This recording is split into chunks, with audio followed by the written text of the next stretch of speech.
From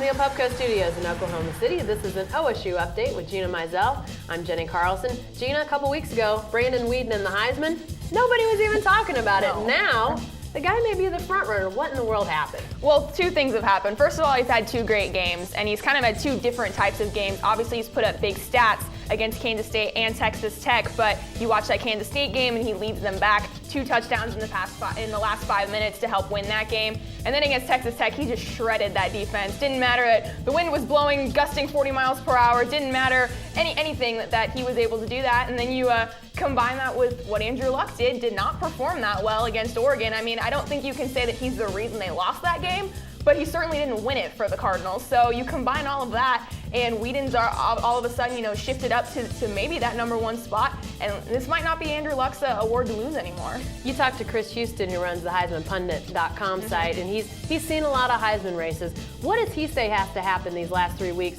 for Weeden to not only be the front runner right now, but maybe win this thing? Yeah, he pointed to the Bedlam game, which I think is what all of us looked for. He said if he has a, quote, masterful performance against the Sooners, then he could possibly win that award.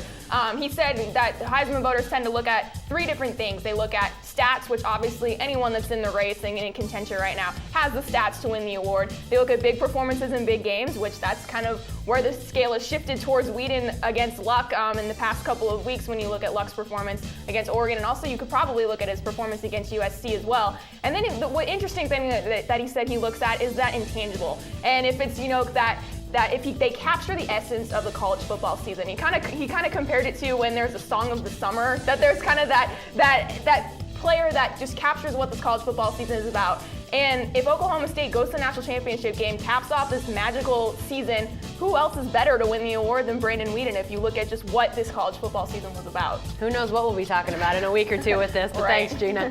Hey, be sure to stay with the best coverage team anywhere at newsok.com and every day in the Oklahoma.